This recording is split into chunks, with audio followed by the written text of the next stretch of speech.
In the gray light before dawn on April 6, 1862, the woods around Pittsburg Landing in Tennessee were quiet except for the occasional rustle of leaves and the distant call of birds.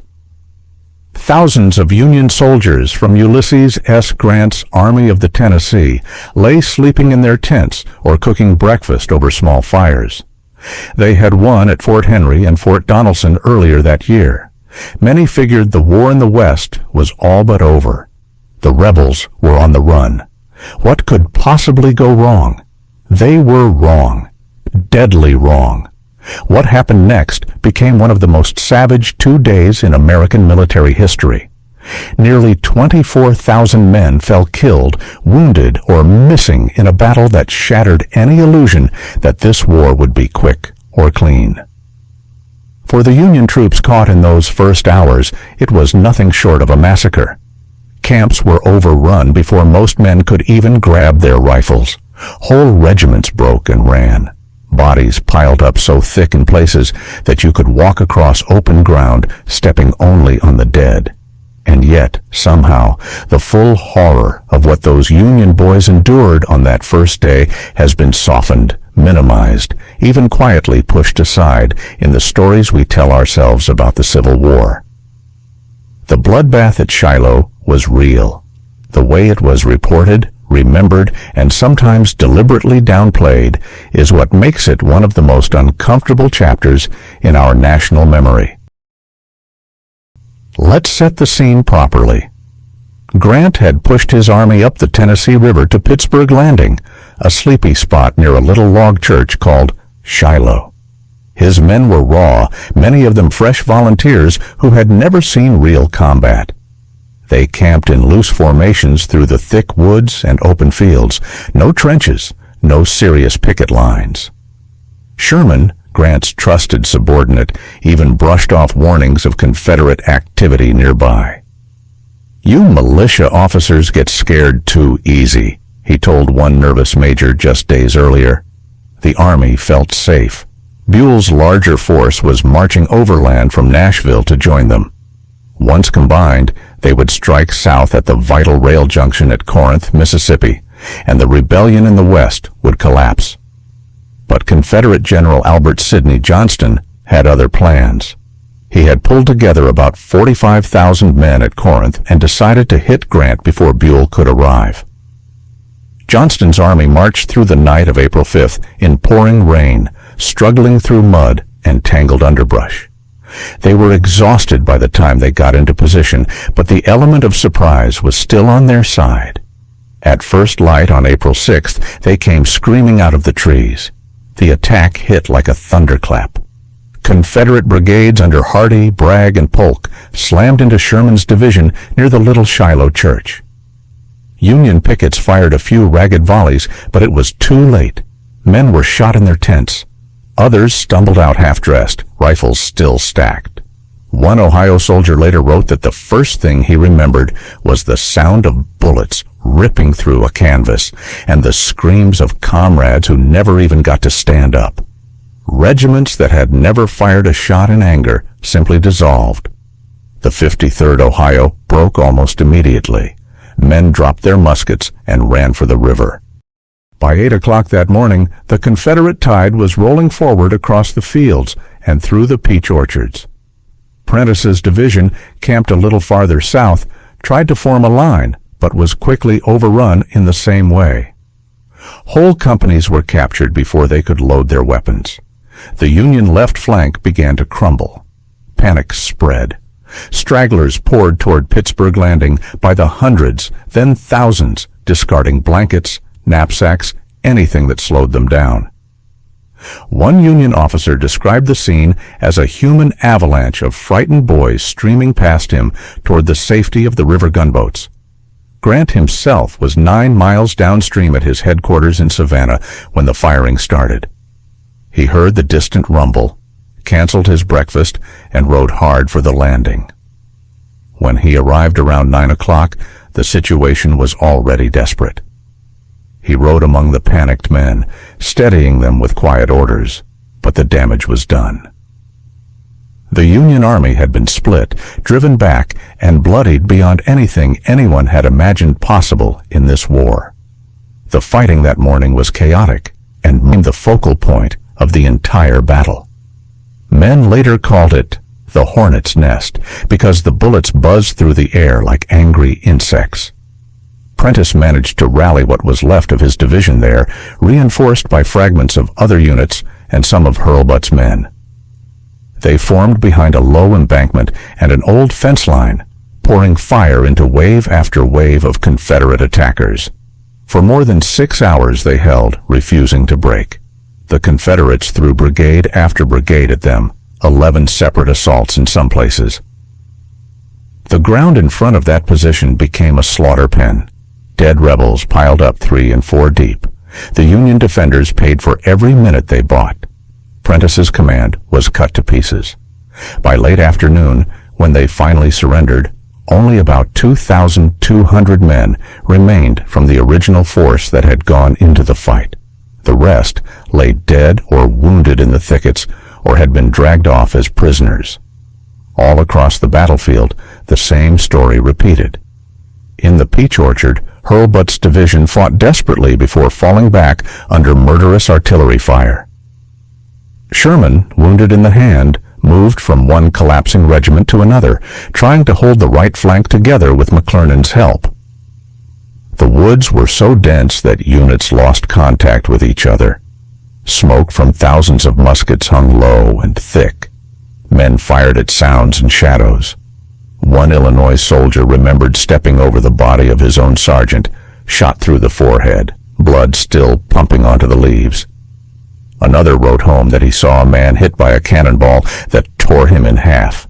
The upper body flew backward while the legs kept standing for a second before toppling.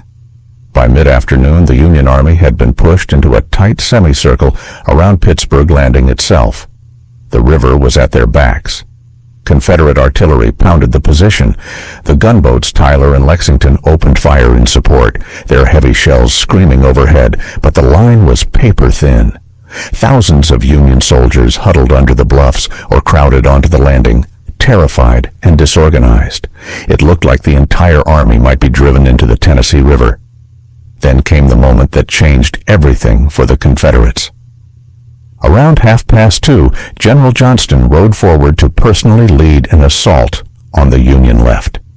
He was urging his men on, riding well out in front, when a bullet tore into the back of his right knee and severed the popliteal artery. He bled to death within minutes, refusing to leave the field. His death was kept quiet at first, but the command passed to Beauregard. The momentum slowed, just as exhaustion and disorganization set in. Ammunition was running low. Men who had marched all night and fought all day were dropping from fatigue. As darkness fell, a cold rain began. The battlefield turned into a nightmare of mud, blood, and screams. Wounded men from both sides lay where they had fallen, calling for water, for their mothers, for anyone. Grant and Sherman met that night under a tree near the landing. Sherman, his hand bandaged, looked at his commander and said, "Well, Grant, we've had the devil's own day, haven't we?" Grant, chewing on a cigar, simply replied, "Yes. Lick 'em tomorrow, though." It was typical Grant, quiet, stubborn, already thinking ahead. During the night, Buell's Army of the Ohio finally began arriving in force. Nearly 18,000 fresh Union troops crossed the river, the same ground they had lost the day before. The Hornet's Nest, the peach orchard, the fields around Shiloh Church, all of it was retaken yard by bloody yard. By afternoon, Beauregard had no choice but to order a retreat toward Corinth. The Confederates pulled back under cover of a rear-guard artillery barrage, leaving the field to the Union. The cost was staggering. The Union suffered 13,047 casualties, 1,754 killed, 8,408 wounded, and 2,885 missing or captured. That was more men lost in 2 days than the United States had lost in all its previous wars combined up to that point. Confederate losses were almost as bad, 10,699 total, including the irreplaceable Johnston. The ground was so covered with bodies that burial details worked for days. One Union soldier from the 15th Illinois described walking half a mile, stepping from corpse to corpse without touching the earth. Another wrote that the stench of death was so overpowering that veteran soldiers vomited while trying to eat their rations. Bodies swelled and turned black in the warm spring sun. Burial trenches were dug 12 feet wide and 6 feet deep. Wagons hauled the dead by the hundreds. In some places, the graves were so shallow that arms and legs stuck out after the first rain. The horror didn't end with the battle. The wounded overwhelmed makeshift hospitals for miles around. Amputations were performed by the hundreds under open tents with nothing but chloroform and a saw. One Ohio officer rode across the field days later and said the sight of Union dead, literally torn apart by artillery, heads missing, bodies cut in two, made even hardened soldiers turn away and retch. The battlefield itself became a symbol of something new and terrible in American warfare, industrialized slaughter on a scale no one had imagined possible. And here is where the story gets uncomfortable. The bloodbath that Union troops endured on that first day was not quietly forgotten by accident. In the immediate aftermath, Northern newspapers exploded with outrage. Reporters like Whitelaw Reid filed blistering accounts claiming that Grant's army had been caught completely unprepared, that men had been bayoneted in their tents, that entire divisions had never even formed a proper line. Some accounts exaggerated, but the core truth was undeniable. The army had been surprised, the casualties were catastrophic, and Grant bore heavy responsibility for failing to fortify or scout properly.